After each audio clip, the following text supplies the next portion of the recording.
¿Has sentido que no hilas ni una en tu vida? Totalmente, y al final terminé estudiando en la Ciudad de México psiquiatría. ¿No te atreves a hablar de cómo te sientes? O sea, me dan ganas de bailar porque... Lo bailas muy bien, Carla, ¿eh? De Mentes Conectadas.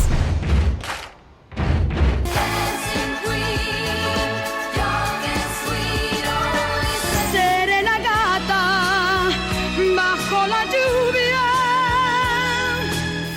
Tres personalidades distintas desmitifican la salud mental. Dramática sí eres. Sí, pero dramática, no hay pero arte una dramático licenciatura en drama, obvio. O sea, soy guapo, obvio. aquí. ¿Qué les digo? Definitivamente. Clientes potenciales de terapia con el suficiente conocimiento y experiencia para darnos una perspectiva científica, teórica y práctica de la salud mental. Carla Vilet. Pues tienes que ir con un psicoterapeuta o con un psiquiatra y que el psiquiatra te derive. Rodrigo Herbert. Existen muchos tabús acerca de la medicina y de los medicamentos psiquiátricos. Y Basti Santoyo Darnos cuenta de la importancia de la salud mental. se quedan contigo hoy en De Mentes Conectadas.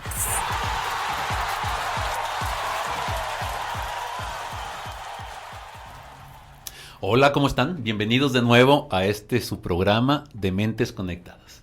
Un gusto que nos acompañen nuevamente en este tercer programa.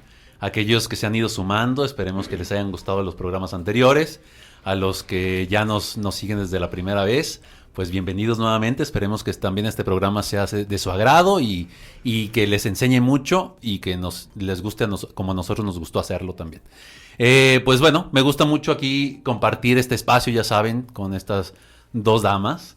Vamos a irlas presentando. Basti, ¿cómo estás? Basti Santoyo. Hola, muy bien, Rodrigo Herbert. Sí, no me presenté, ¿cierto? Exactamente. Estoy muy bien y muy contenta porque en redes sociales ha habido una gran respuesta, tanto en Facebook como en Instagram, en nuestras páginas de Mentes Conectadas. Hemos leído todos los comentarios, todas las sugerencias. Ya gracias a todo eso ya no me voy a portar mal, ya no voy a interrumpir a las personas y vamos a estar muy jocosos, pero muy serios en este Ya lo programa. regañamos. Ya me regañaron, ya casi me quitan el contrato, entonces nos vamos a portar bien y esperemos que a ustedes les siga gustando. De verdad que vuelvo a agradecerles su escucha y la forma en la que se han involucrado con este proyecto que no podría seguir sucediendo sin las personas que nos han dado toda esta retroalimentación. Recuerden seguirnos en Instagram y en Facebook como de Mentes Conectadas. Hola, Carla Vilet. Hola, es un gusto para mí saludarlos nuevamente. Es de verdad un gran espacio para mí compartir con estos dos queridos amigos y también con ustedes, nuestra audiencia. Les agradecemos su escucha y pues vámonos al tema. El tema de hoy es... El día de hoy vamos a hablar de depresión. Me gustaría empezar compartiendo mis propios episodios depresivos. Bueno, a lo largo de mi vida he tenido 3 episodios depresivos. El primero diagnosticado como tal fue en la adolescencia, ya en algún otro programa lo platiqué. Tenía yo aproximadamente como 15 años, estaba en la prepa y les recuerdo que la depresión en los adolescentes no se nota tanto con tanta tristeza, sino con mucha irritabilidad. Entonces, yo les quiero compartir que yo a los 15 años estaba enojada con mis papás, estaba enojada con mis amigos, estaba enojada con las parejas, estaba enojada con los hombres, con la vida, con la sociedad, con las expectativas de las mujeres, estaba enojada con la vida. Y como por ende me portaba pues así, ¿no? O sea, como rebelde, quería hacer mi statement de decir, pues esto no me parece bien. Como síntomas depresivos, yo tuve la irritabilidad era el principal en ese entonces, pero también empecé a subir de peso, tuve varias ideas de muerte, incluso ideaciones suicidas también. Fue cuando me acerqué a mi mamá y le dije que necesitaba ayuda, que me estaba sintiendo fatal, que lloraba todo el día, no todo el día, todos los días, y que sobre todo que a veces deseaba morirme. Y francamente mi mamá se asustó mucho al respecto y ella siempre fue una mamá como muy involucrada, entonces pues afortunadamente tuve la fortuna de que me llevó directo al psiquiatra y mismo psiquiatra que me daba terapia y me daba antidepresivos. Desde los 15 años me dio, estaba muy de moda en esa época el Prozac. Entonces, estuve un año con el tratamiento médico y bueno, el día y la noche.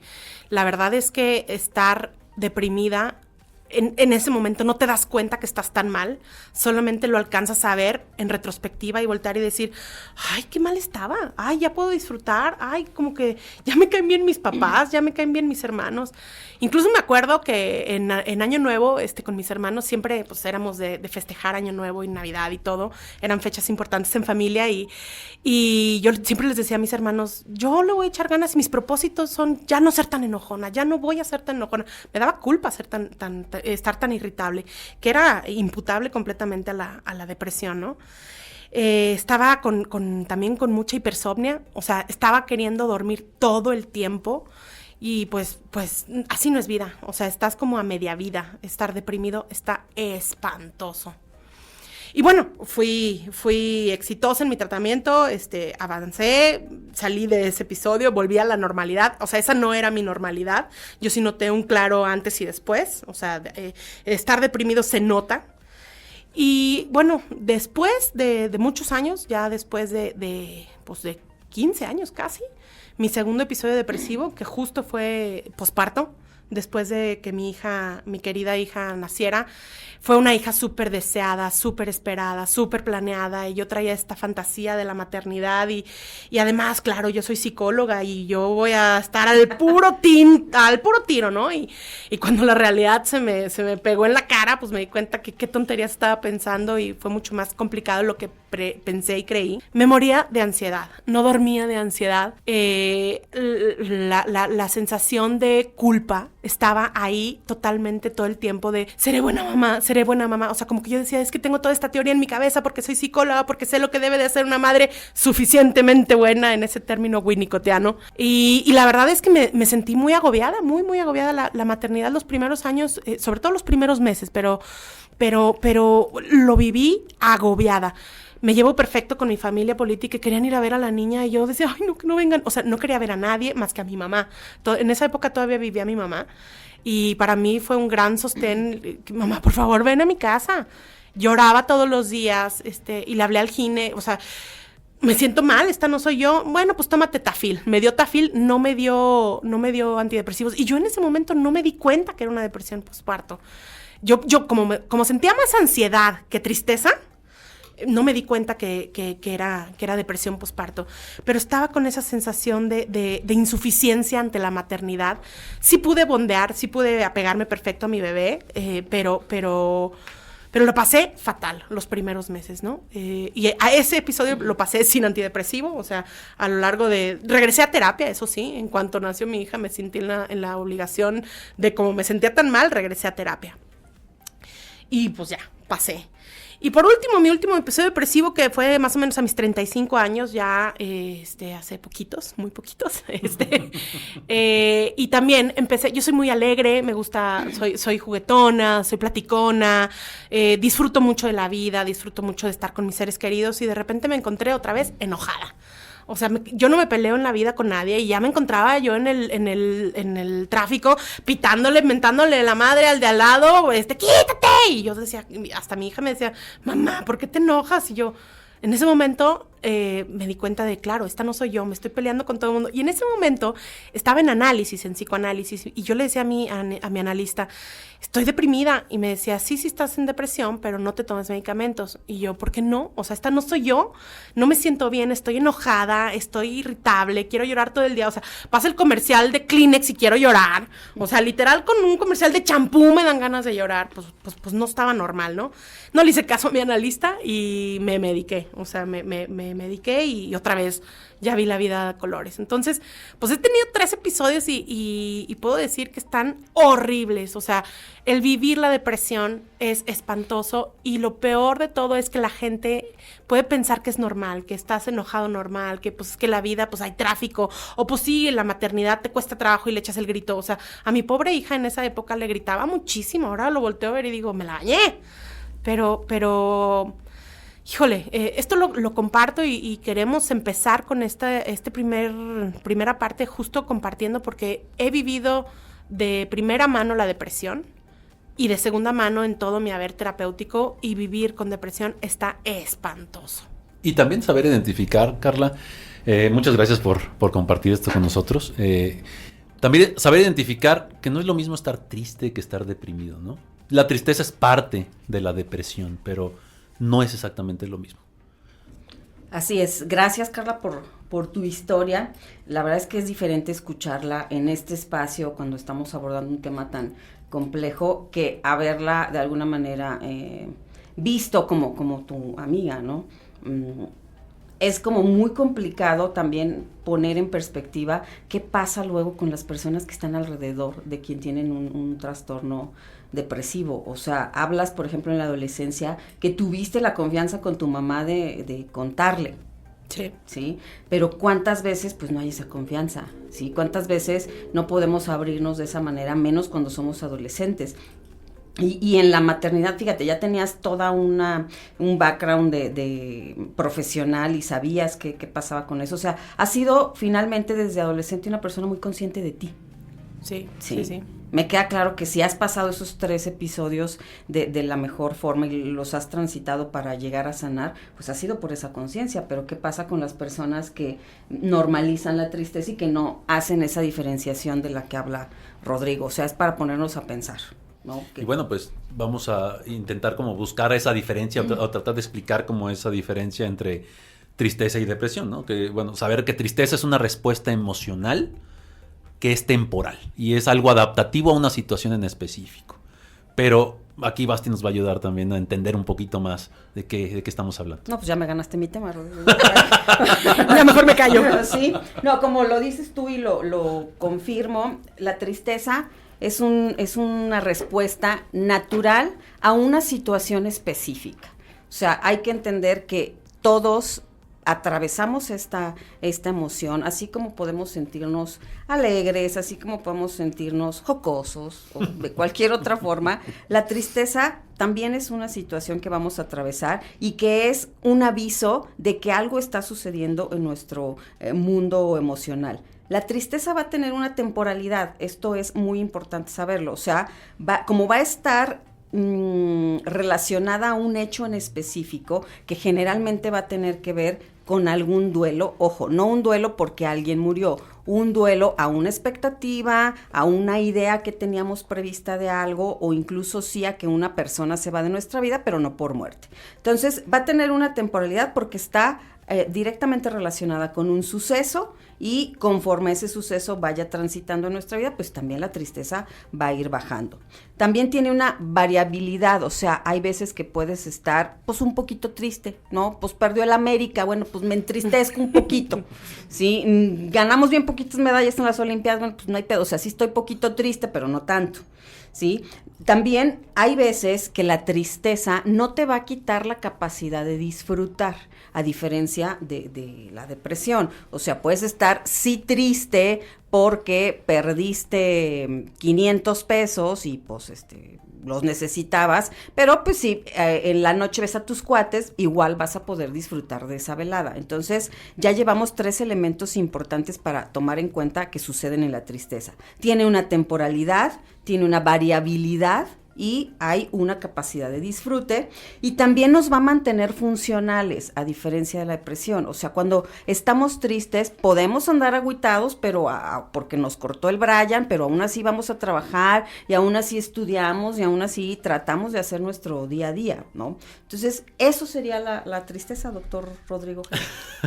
Muchas gracias. ¿Sí? Bueno, y para hacer el diagnóstico de depresión se utilizan criterios, ¿no? Criterios que no nos inventamos los psicólogos y los psiquiatras, que platicaba con Basti hace unos momentos de cómo la gente llega a pensar que de repente nosotros podemos decidir quién tiene depresión porque nosotros según inventamos cuáles son los criterios diagnósticos, ¿no?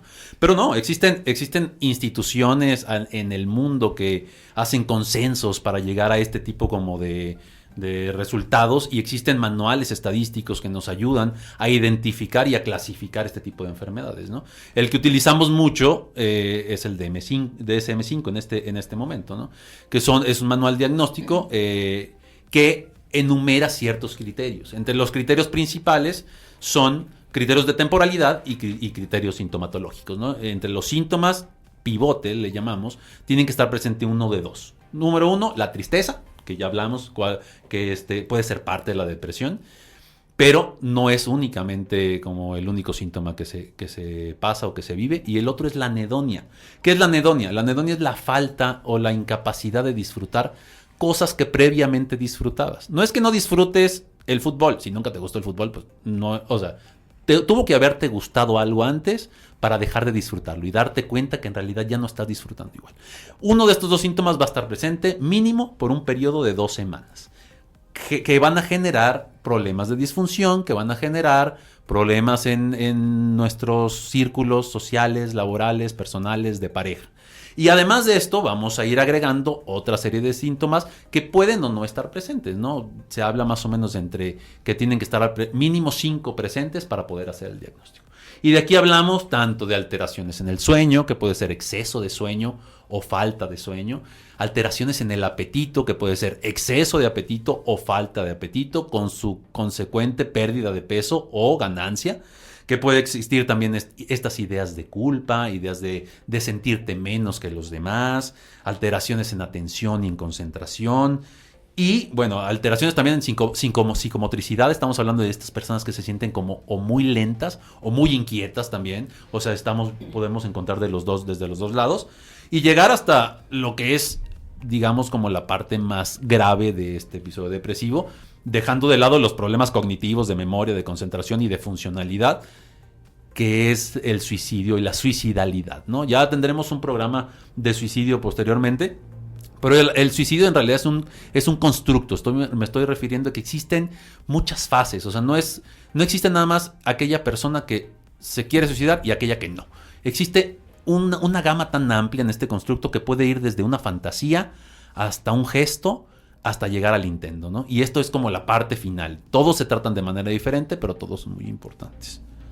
Aquí quiero mencionar, y de manera muy puntual, que cuando hablamos de depresión, de un trastorno depresivo mayor, donde ya sabemos, como nos dijo el doctor Rodrigo, que se clasifica, que está en ciertos manuales, hablamos de que esa situación te imposibilita, te quita la funcionalidad y que, muy importante tomar en cuenta, no necesita haber una causa.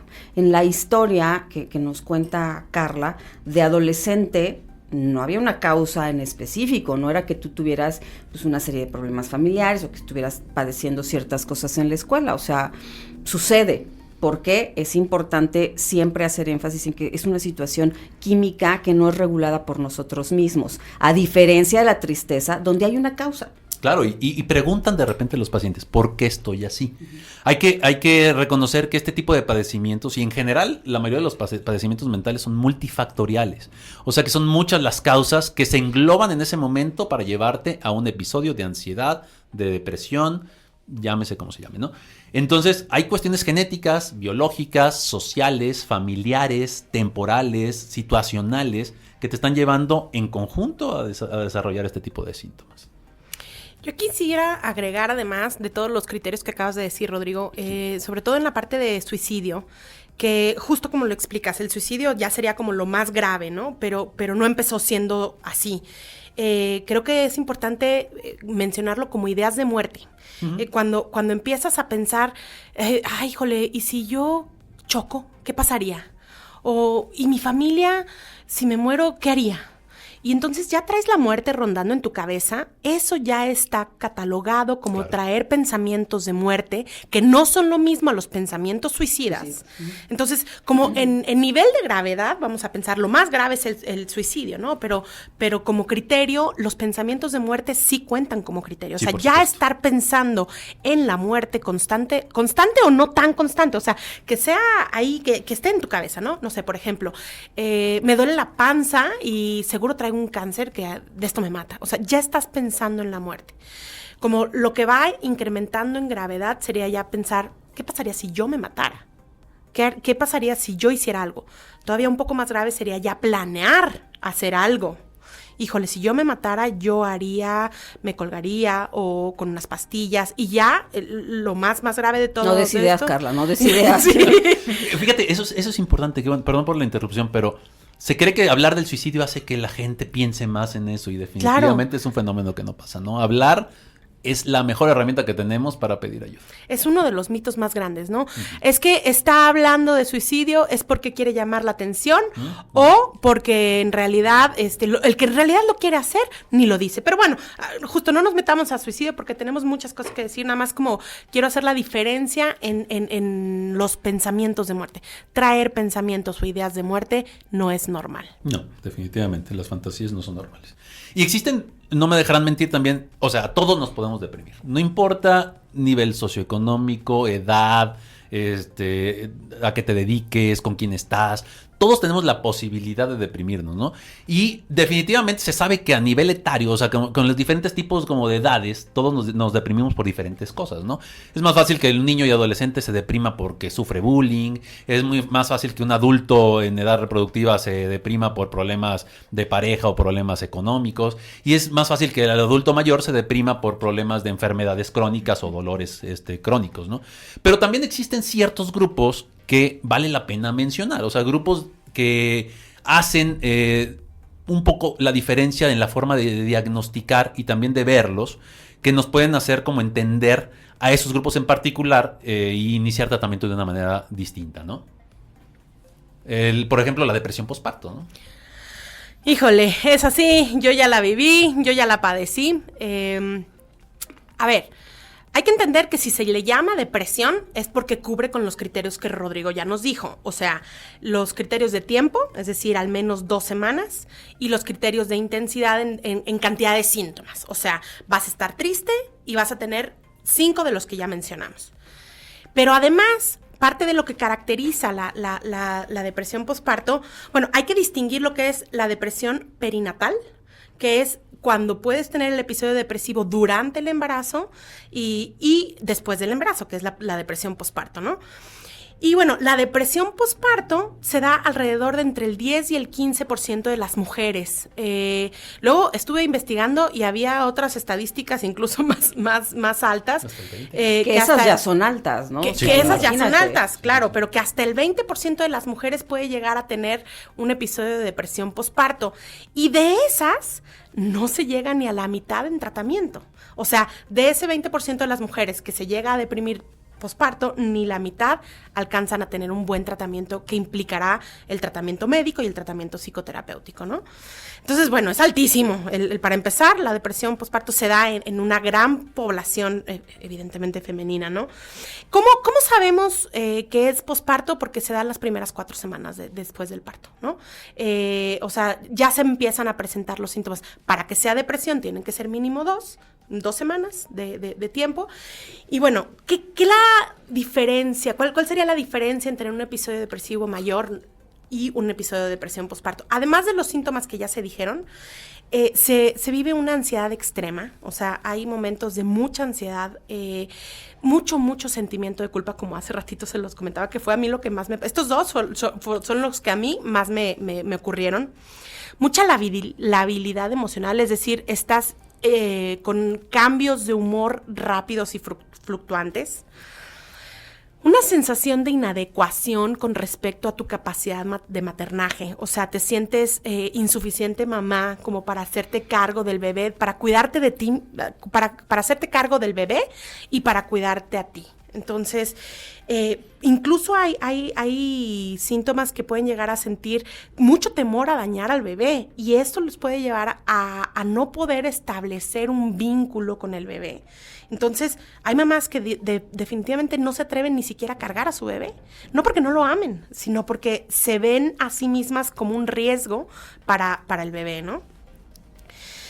Llanto incontrolable también es característico, mucha preocupación, irritabilidad y preocupación por el bebé. También puede llegar a haber pensamientos suicidas o incluso homicidas.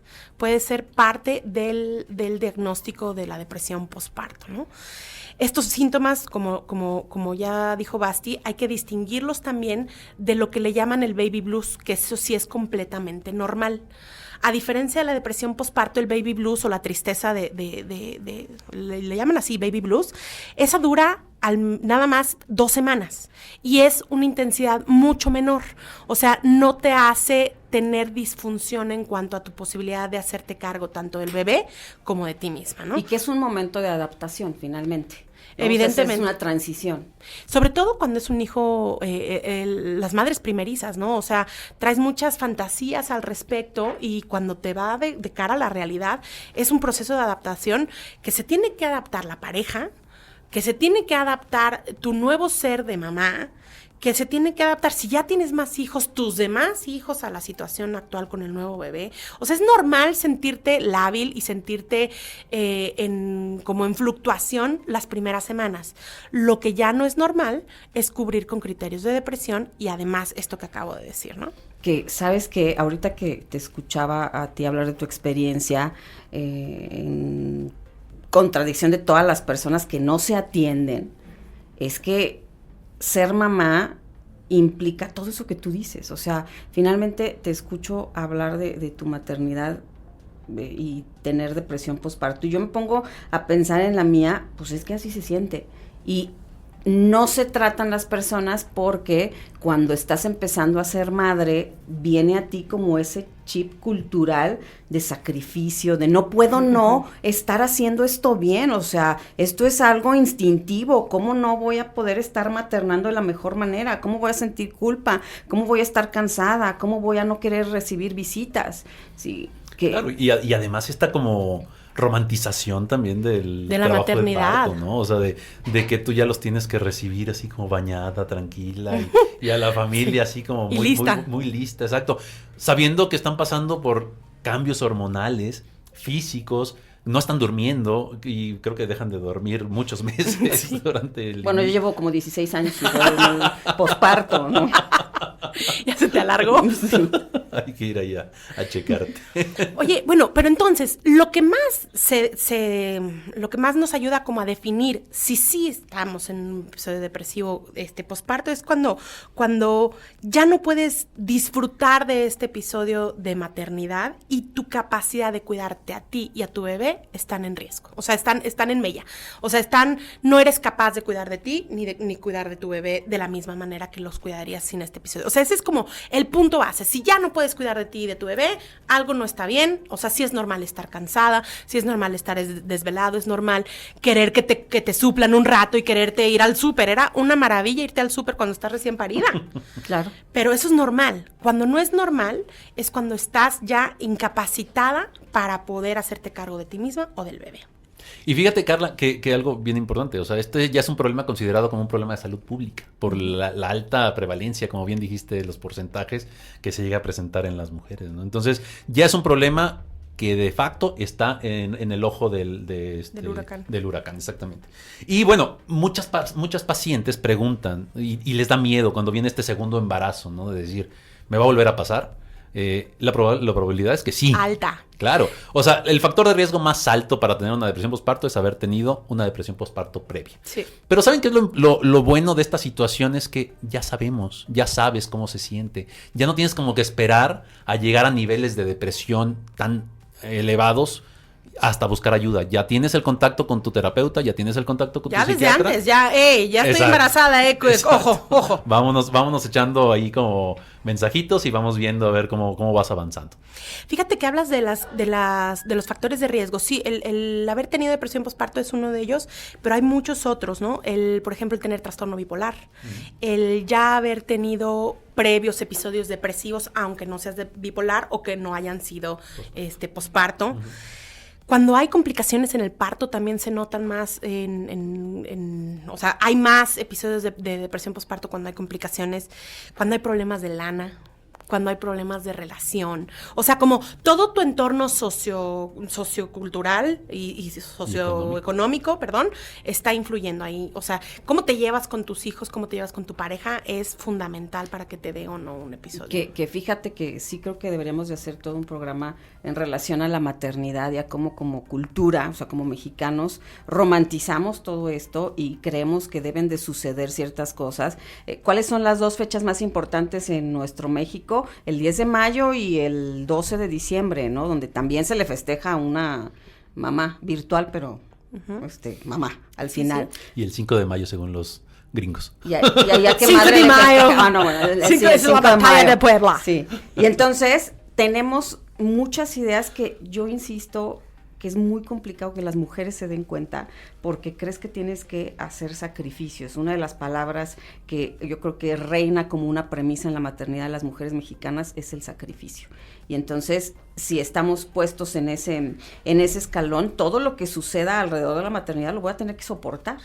Entonces, yo de verdad creo que es muy complicado, no sé tú como profesionista, qué tanto lo llegas a ver. En consulta sí, hay una alta cantidad de pacientes que inician, que fíjate que el DSM-5 lo que hizo fue como ya intentar como no hacer una diferencia entre la depresión perinatal que la depresión postparto, ya la consideran como un todo, ¿no? O sea que la depresión de inicio en el parto se toma desde que te embarazas hasta que termina el puerperio, ¿no? Porque es toda una serie de duelos. Si nos damos cuenta, desde el momento en que sabes que estás embarazada, yo me acuerdo en mi caso, sabía que tenía que dejar de fumar. Ese ya es un duelo. Claro. ¿De tomar? Sí, por eso, de fumar. No, sí, dejé de tomar, ¿no? En mi caso. Exacto. En mi caso era el cigarro. Sí, en mi caso eran drogas más duras. Pero ese ya es un duelo. De ahí, conforme tu cuerpo se va transformando, vas teniendo una serie de duelos de, hay ropa que no me queda, y entonces te la llevas así. O sea, el periodo de embarazo más cuando nace no es tan hermoso como lo pintan. Sí creo que tendríamos que dejar de ser una sociedad hipócrita y mostrarle a las mujeres cómo es esa situación para que realmente se sea madre desde el convencimiento, no desde el deseo. Desde el deseo bien legítimo y no desde el deber ser por cumplirle a una sociedad. Porque en serio, ser mamá es todo un rollo. Una de las mentiras más grandes que hay en la vida alrededor de la maternidad es la parte de amamantar. Es el dolor. Jesus Christ. Sí, no, es el dolor más cañón físicamente que yo he llegado a sentir, sí, y que en los comerciales ponen, ya sabes, a la mamá súper peinada, rubia y así, y con el bebé y sonriendo. No es cierto, o sea, jamás lo intenté, ¿no? Dije, bueno, ya que soy rubia y todo, voy a sonreír al momento de amamantar. Imposible. O sea, y llegabas con el ginecólogo, oye, ¿qué onda? Pues es que me duele, ¿no? ¿Qué hago? Con la misma salivita del bebé, o sea, horrible. Pero además de que hay un dolor físico, a mí en mi caso me sucedió que eso fue lo que más culpa me generó. Yo tenía muchas ganas, o sea, traía toda esta idea de, claro, el vínculo se forma a través del pecho y traía toda esta idea de mamás flojas que no mamantan, ¿no? O sea, todas estas fantasías que se forma uno antes de ser mamá sin darte en la realidad.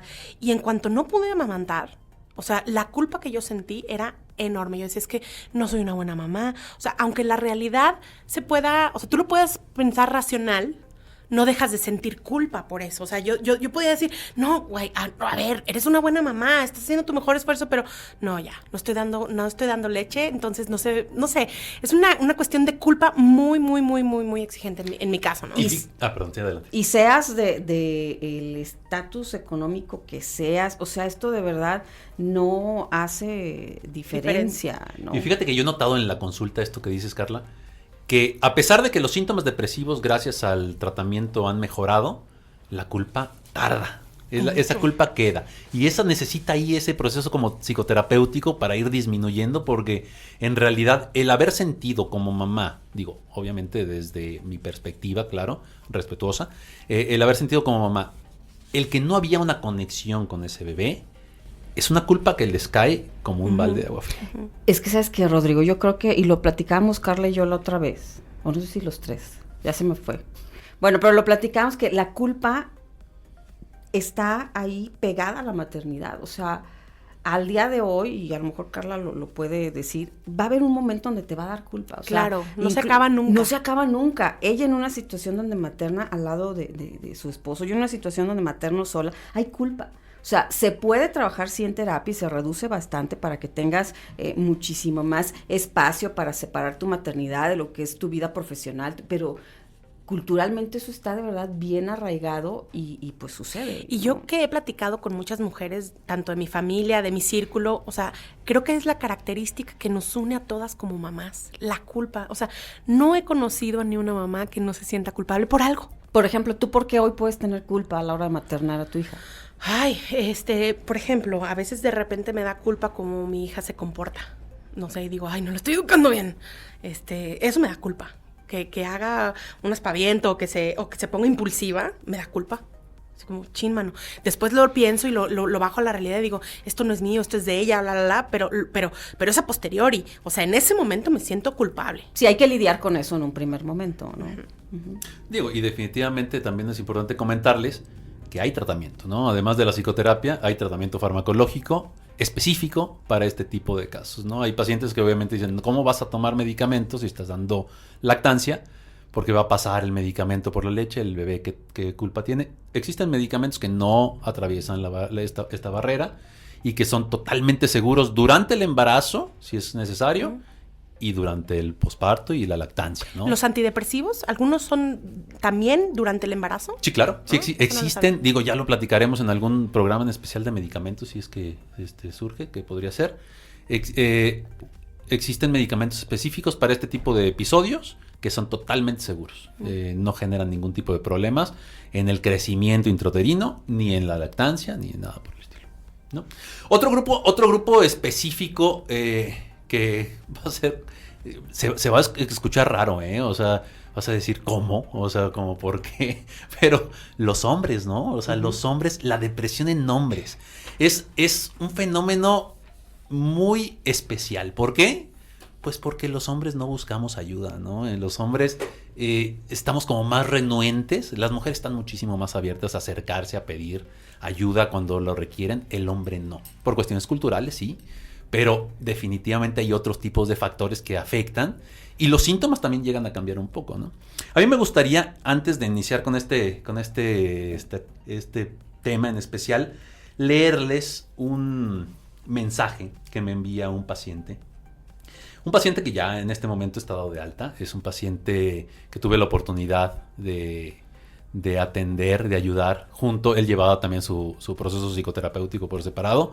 Y tuve el gusto de tratarlo, porque esos pacientes que dan gusto, ¿no? O sea, sí, que siguen indicaciones, que están buscando estar mejor cada día, que en realidad una persona inteligente, una persona enfocada en mejorar, ¿no? Y le pedí si pudiera enviarme un mensaje en el cual él me decía cómo se sentía durante este periodo. Digo, afortunadamente ahorita ya está de alta, ya libre de medicamento, sigue en su psicoterapia, pero bueno, eso ya tratará él sus cosas personales.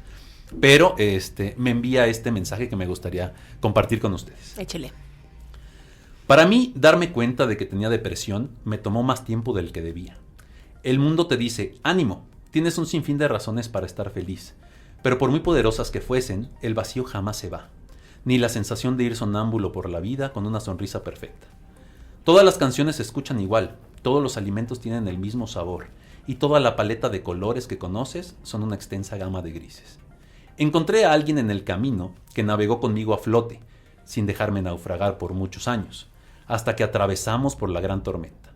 En mi falsa idea de felicidad, olvidé cómo remar, cómo nadar, cómo respirar bajo el agua, y cuando fue momento de ponerme a salvo, no pude hacerlo. Para mí, conocer a mi psiquiatra fue como visualizar la isla en medio del enorme mar, a la que después de muchos kilómetros, al fin pude llegar ahogándome, hambriento, exhausto, y queriendo tomar el camino más rápido, más fácil y más aterrador. Conocer a mi terapeuta ha sido como el salvavidas que siempre me ayuda a mantenerme flotando, que me forza a tomar decisiones, que no me juzga y sobre todo que me ayuda a no olvidar el capitán que algún día fui. Pasé del sentimiento de pánico a la vergüenza, luego al odio, y puedo decir años después que fue la mejor decisión que pude tomar en mi vida. Hoy no puedo estar más agradecido porque me devolvieron la capacidad de volver a escuchar agudos y graves, de visualizar colores, de desgustar exquisitos alimentos, de emocionarme y erizarme la piel, pero sobre todo la capacidad de volver a amar. Wow. Además, muchas gracias por compartir. Además gracias. Es un poeta, o sea, lo describe muy, muy, muy, muy, muy hermoso. Sin embargo, no es como el grueso de la población de hombres, ¿no? Y eso es un problema, ¿no? Porque 1 de cada 10 hombres tiene o va a padecer en algún momento de su vida depresión. Y de esos, ni la mitad van a buscar atención a lo largo de su vida, ¿no?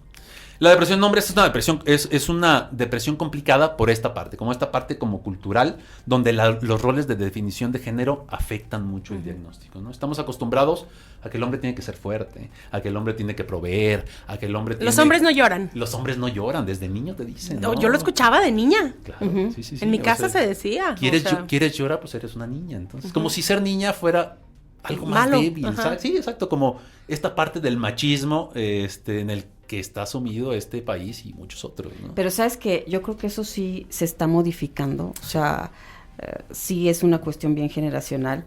El otro día yo le preguntaba a mi hijo, dije, como psicóloga hay que hacer pruebas de vez en cuando de qué tan bien vamos en ese sentido, y le decía a Emiliano, oye Emiliano, ¿quién es más fuerte, un niño o una niña?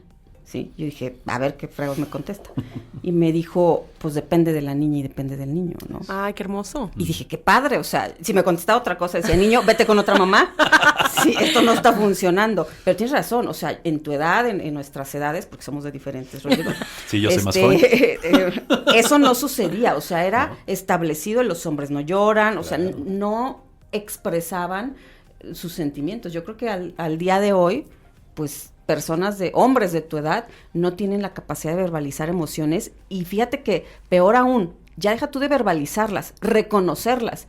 Los mexicanos conocemos básicamente 3 emociones: el sentirnos tristes, contentos y encabronados. Exacto. Nada más, cuando hay más de 100 Millones, emociones que puedes experimentar. Entonces sí está muy cañón esta parte cultural, pero estamos contentos porque eso se está modificando. Definitivamente, estoy totalmente de acuerdo. Yo ahí agregaría que por eso, precisamente por esta parte cultural, se diagnostica más a las mujeres con depresión. Claro. O sea, no es que las mujeres se depriman más. Lo que pasa es que las mujeres van más a buscar ayuda y pueden ser capaces como de expresar que están pasándola mal. Justamente el término depresión encubierta no es un término del DSM-5, no es un término oficial, pero lo utilizamos justo sobre todo en depresiones masculinas, porque no se da la parte de la tristeza de la que hablábamos. Sí, los demás síntomas característicos, pero al igual que en niños y en adolescentes, la irritabilidad y el enojo van a ser lo característico. Entonces, el típico vato que se está peleando allá afuera, con el que le choca, ese vato seguramente está deprimido. Claro. Pero es que sabes que tenemos muchos conceptos que están pésimos. Cuando vemos a un hombre, generalmente que se pelea, que es rudo, es que tiene un carácter muy fuerte. Eso no es tener carácter fuerte, eso es no poder gestionar sus emociones, ¿no? Entonces, desde lo conceptual andamos medio perdidos, ¿no, Rodrigo? Definitivamente. Y como bien dicen las dos, en este tipo de pacientes, en este tipo de grupo, encontramos más agresividad, más que tristeza, ¿no? Más impulsividad. Hay otros síntomas como un deseo de la libido, o sea, como bajo deseo sexual, que puede ser como más característica en hombres que en mujeres. Además de, obviamente, el aislamiento social y este escapismo que le llamamos, ¿no? O sea, como, ¿sabes qué? No me siento bien, entonces yo me meto a ver deportes, yo me voy a consumo de sustancias, ¿no? Mucho El consumo alcohol. de sustancias, mucho. Esto hace también que este tipo de población sea una población mucho más relacionada con el suicidio. ¿Por qué? Porque además existe, no me dejarán mentir, una cuestión también hormonal específica, ¿no? Entonces, se habla de que mientras 4 mujeres intentan suicidarse, se suicida un hombre. O sea, se suicidan más hombres, pero lo intentan más las mujeres. Uh-huh. ¿A qué se debe esta parte? A la letalidad de la forma, exactamente, de lo que utilizan a la hora de hacer el intento de suicidio. De hecho, el ser hombre ya es un factor de riesgo para suicidio, desde ahí, wow, ¿no? Y digo, y si a esto lo relacionamos o lo juntamos con un consumo de alcohol, obviamente los puntos se van hacia arriba enorme, ¿no?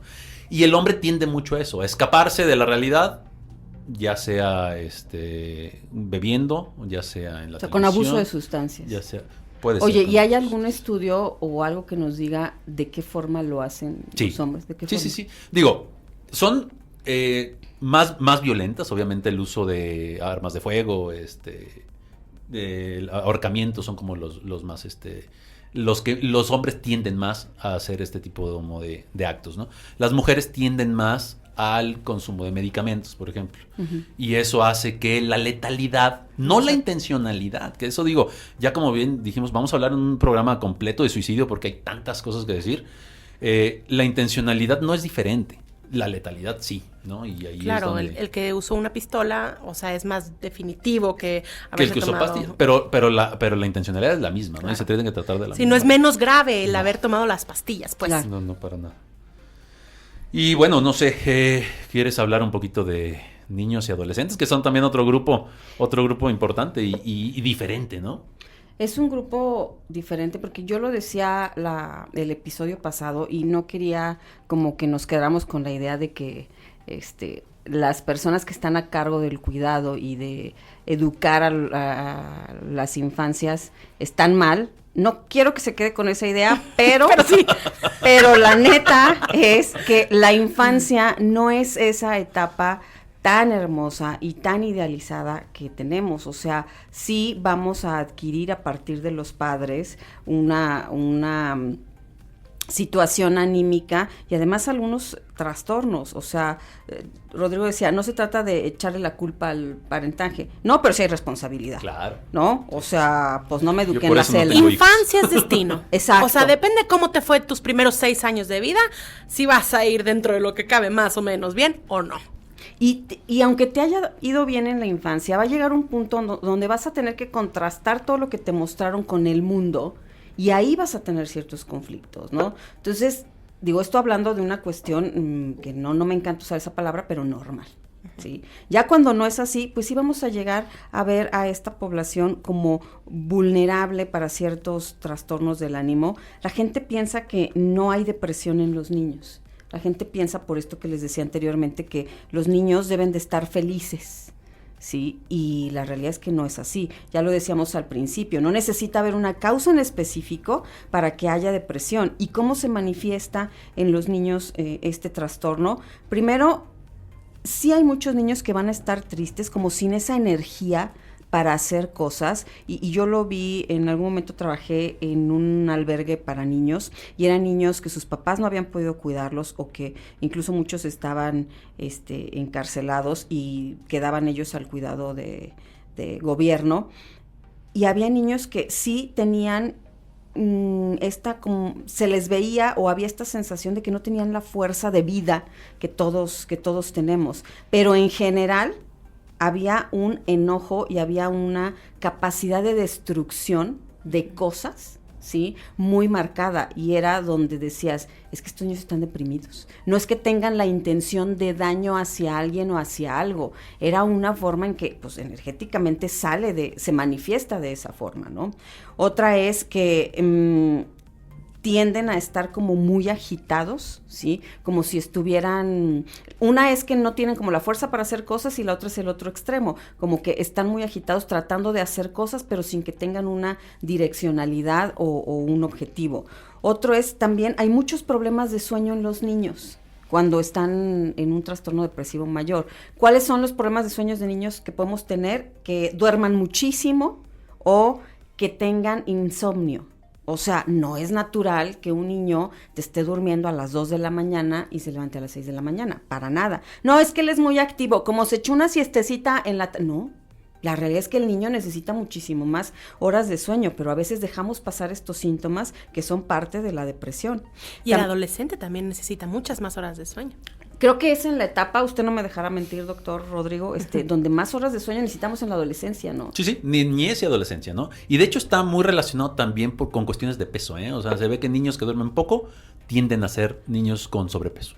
Que la depresión infantil también se manifiesta de esta manera, cuando hay cambios en el peso, o sea, ya sea que perdieron peso o que aumentaron de peso sin que haya una justificación aparente, pues también estamos hablando de síntomas que tienen que ver con la depresión infantil. Y algo que es, yo diría, o lo veo más en consulta, cuando un niño, lo decíamos también en el episodio pasado, deja de tener juego simbólico. ¿Qué es el juego simbólico? Pues es este juego donde yo represento situaciones cotidianas, ¿no? Situaciones que me significan algo. Cuando deja de haber eso, el niño ya realmente está en una situación ensimismada y el niño, un niño en ese momento de la vida no está para ensimismarse, está para vivir el mundo de afuera para adentro.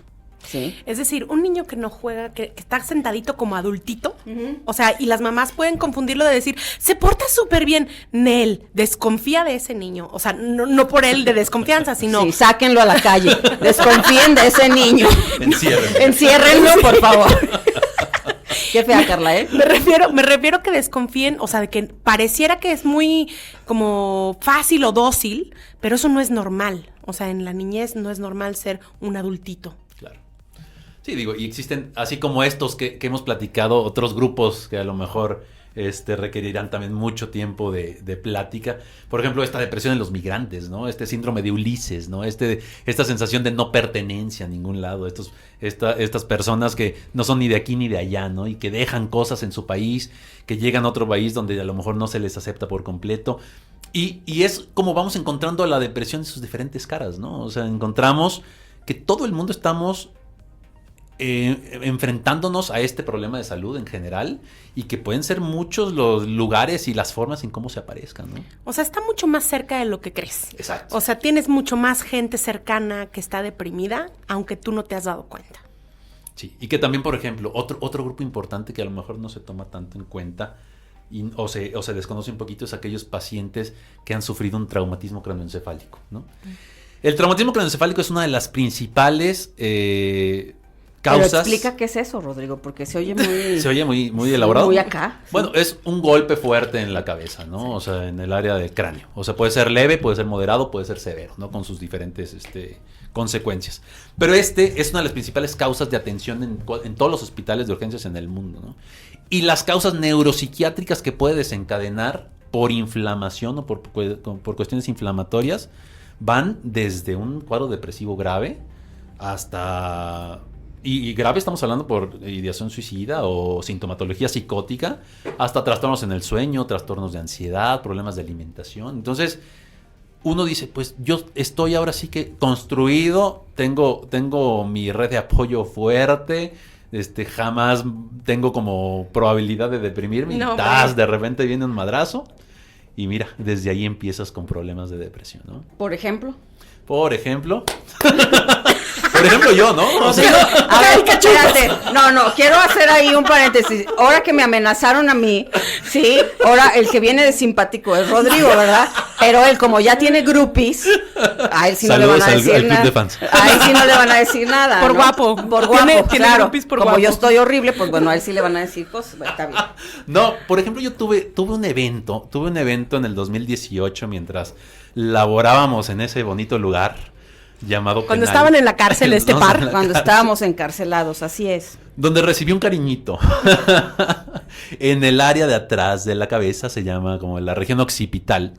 Una persona, de manera, bueno, yo no me di cuenta, me dio un golpe tan fuerte que un me interno. hizo... Sí, una persona ahí de... Como que quedaste mal después de ese golpe. No andas ¿verdad? pudiendo explicar, Rodrigo. Te digo que trae muchas sí, consecuencias. Sí, a ver, Rodrigo iba por hay pasillos en el penal. Los miércoles iba a la femenil a atender a su grupo de fans también, sí, y ya se iba ese día, pero le hablan, me acuerdo que estábamos ahí en la oficina de rectoría, le hablan para decirle que si podía rapidito atender un paciente, cosa a la que siempre se negaba Rodrigo Herbert, pero ese día dijo, quiero ser un buen ser humano, y entonces accedió. No vuelve a pasar. No. Peligrosísimo. Entonces hay un pasillo que como que conecta el área muerta, que el área muerta es un área perimetral, o sea, lo que rodea a la cárcel, y se llama área muerta pues porque por ahí sacan a los muertos cuando hay alguna cosa, algún evento. Entonces Rodrigo caminaba por un pasillo que conectaba la femenil de la varonil, y un interno llega por atrás y no sabemos exactamente dónde te pegó o qué, porque pues Desperté en el hospital. 3 doritos después, pues sí estaba tirado en clínica primero de el penal del área varonil, sí, que ahí es donde ya te veo, y luego pues sí, ya después en el hospital. En el hospital, sí, sufriendo un derrame a ese nivel, derrame acá en cerebral, lesiones en cuello, en espalda, se rompieron los meniscos en ambas rodillas por la caída. O sea, me aventé 5 años de rehabilitación física. Que digo, ha sido complicado. Sin embargo, les comento aquí a Carla y a Basti que el periodo de inflamación del cerebro fue un periodo muy complicado. Porque yo no me sentía triste, pero lloraba. Lloraba todo el tiempo. O sea, no podía dejar de llorar sin una causa clara, sin una causa específica. Y cuando iba con el neurólogo me decía, es normal por el proceso inflamatorio. Y yo sí, pero es muy desgastante y es muy angustiante, ¿no? No tener como el control de tus emociones. Obviamente tuve como algunos síntomas de trastorno por estrés agudo después al momento porque sí, muy inteligente de mi parte, regresé. Regresó, contra todo pronóstico, él dijo, el que sigue, ¿no? Ahora no me agarran de espaldas. Regresé un par de años todavía y me quedé un par de años más. Pero bueno, cuando pasaba por esa área, venía todo lo del estrés, ¿no? De sentir como esta opresión en el pecho, este miedo, esta como hipervigilancia de decir, ¿me va a volver a pasar o no? Pero bueno, al fin y al cabo, terapia de exposición. Y bueno, me fue sirviendo también para ir soltando. Digo, a lo largo de estos años de rehabilitación he ido mejorando y bueno, ahí vamos poco a poco. Oigan, bueno, pues acotemos. ¿Qué onda con el tratamiento? Ok, bueno, tratamiento. Ya dijimos en el primer programa que el tratamiento conjunto va a ser el mejor, ¿no? Tanto psicoterapia como tratamiento farmacológico. El tratamiento farmacológico, no siempre, yo me he topado con pacientes que no siempre nada más es un antidepresivo. ¿En qué momentos qué le dejan a quién? Claro, empezamos cuando existe un trastorno depresivo, y no existen como algunos síntomas acompañantes. Podemos hablar de síntomas de ansiedad, de síntomas obsesivos, de síntomas psicóticos o algún otro trastorno que van de la mano, porque la relación también trastorno de ansiedad generalizada y trastorno depresivo mayor es altísimo. De hecho, se ha hablado de la probabilidad de hacerlos un mismo padecimiento, ¿no? Porque casi todos tienen una y la otra también, ¿no? Sí. Entonces, ahí se decide primero si vamos a iniciar con un antidepresivo únicamente, como dependiendo de qué tanta disfunción está generando también el cuadro en el paciente. Y, bueno, se decide ya como, pues casi siempre iniciamos con un antidepresivo inhibidor de la recaptura de serotonina, ¿no? Porque suelen tener menos efectos secundarios, económicamente no están tan complicados de pagar y en realidad no son medicamentos que a la larga generen ningún tipo de problema. No son adictivos, ¿no? O sea, hay que decir eso. Pero de repente a lo mejor el paciente también viene con trastornos del sueño, ¿no? Y entonces ahí hay que utilizar, dependiendo de cada paciente, el medicamento somnífero que nos ayude más, ¿no? Ya sea una benzodiazepina que ayude a calmar ansiedad y además a dormir, un antipsicótico que puede ayudar también a control de impulsividad, si vienes muy enojón y además te va a ayudar a dormir, o algún estabilizador del ánimo que va a ayudar tanto a potenciar el antidepresivo como a estabilizar también otro tipo de sintomatología, ¿no? ¿Cuál es como el pronóstico de las personas que sí reciben este tratamiento en conjunto, o sea, psicoterapia y médico? El pronóstico es muy bueno, ¿no? En realidad, o sea, 80% tienen una mejoría. Sí, si estamos hablando de que vamos a continuar el tratamiento como está indicado, ¿no? Claro, sí. Porque no es lo mismo empezar, me sentí bien, lo dejé y recaigo. Sí, esto es como el antibiótico. Exacto. O sea, si no alcanzas a tomar el tiempo necesario el tratamiento, se te regresa el bicho reloaded. Claro, y cada medicamento tiene cierto tiempo o cierto rango de temporalidad que va a ayudar a evitar una recaída posterior. Sí existe un grupo pequeño de personas que tienen una depresión resistente a tratamiento o una depresión recurrente. ¿Eso qué quiere decir? Que aunque cumplamos el tiempo determinado, va a volver a recaer. ¿Qué se hace con este tipo de pacientes? Se utilizan tiempos más largos, medicamentos diferentes y algunos otros tratamientos que también pudieran ser como de apoyo, que se oye muy feo, pero la terapia electroconvulsiva es un tratamiento que se sigue utilizando, que es muy seguro. Oye, pero ahí me gustaría quitarle como lo hollywoodense de la terapia electroconvulsiva. Cuando hice mi servicio social en la clínica, justo me tocó estar en UPIC, se llamaba, Unidad Psiquiátrica de Intervención en Crisis. Y ahí era un tratamiento común utilizar, sobre todo si había habido tratamientos previos que no funcionaran 3 o 4 esquemas diferentes de antidepresivos con lo que fuere. Entonces le daban terapias. Y no te imagines que el paciente está, bla, bla, bla, o sea, no se está o sea, no es como Hollywood te lo plantea, o sea, te ponen un relajante muscular en todo el cuerpo, no te convulsionas, o sea, la convulsión solamente se ve en el pie, o sea, es indoloro, estás anestesiado, no te pasa nada, o sea, sí tienes una pérdida de memoria, pero pues como con cualquier proceso de sedativo, ¿no? O sea, claro, que es el único efecto secundario, de hecho, o sea, que puede ser únicamente del evento. O sea, del evento, o sea, no vas a perder memoria a largo plazo en nada, o sea, nomás no te acuerdas cuando te la pusieron. ¿Y sabes qué grupo de pacientes es un candidato para ese tipo de tratamientos? Las embarazadas. Las embarazadas que tienen una depresión complicada, que no mejoran con estos medicamentos que les comenté hace rato que son seguros, dice, ya no le puedes meter otro tipo de medicamentos, entonces son candidatas para la terapia electroconvulsiva. Sí, o sea, como que a mí me gustaría quitar este mito de Hollywood que se nos ha enseñado que o sea, ya te están electrocutando, ¿no? No es así, o sea, para nada es doloroso, para nada es agresivo, el paciente lo sabe, está bajo sedación, o sea, y los efectos positivos que trae este tipo de tratamiento son altísimos, ¿no? Claro, y existe también la terapia, la estimulación magnética transcranial, que es otra terapia que está muy de moda ahorita, que funciona. ¿Esa qué hace? ¿No?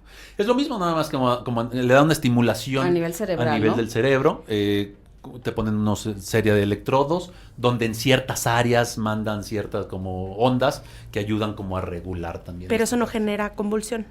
No, de hecho ni siquiera necesitas un medicamento para sedar, o sea, son varias sesiones, pero se ve que después de cierto número de sesiones vas a ir mejorando. ¿Y el ayahuasca?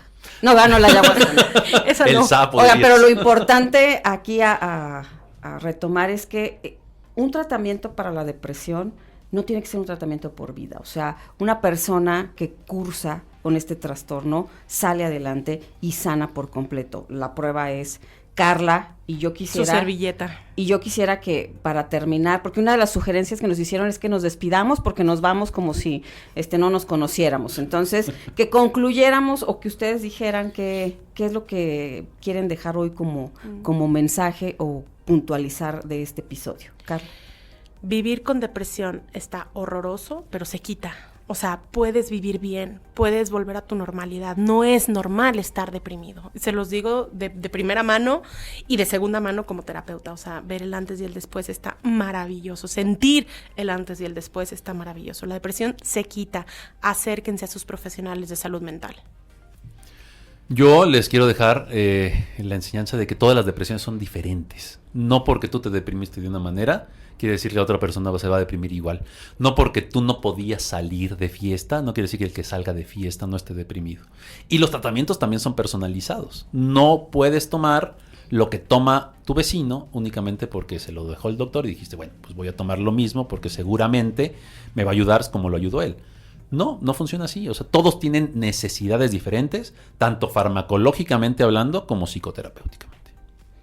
Y yo decirles que vivir de verdad está bien chingón y que merecemos, aun y cuando haya, porque sí existen los trastornos mentales, las cuestiones de salud, aun cuando haya una depresión, no mereces estar así todo el tiempo, no mereces hacer de eso una vida constante y no mereces verlo como una normalidad. Merecemos salir al mundo, saber que hay soluciones, buscarlas y poder de verdad tener un existir chingón y maravilloso. Muchas gracias a todos por su escucha. Esperamos vernos el próximo episodio que va a estar bien chido y me voy a portar igual de bien que hoy. Muy recatada. ¿No? Ustedes, sí. despídanse. Muchas gracias por todo. Nos vemos en la siguiente. Sin albures, nos vemos en la siguiente. Bye. Que les vaya muy bien. Gracias por todo. Dementes Conectadas te espera en su próximo capítulo. No dejes de seguirnos en redes, Facebook e Instagram. Dementes Conectadas.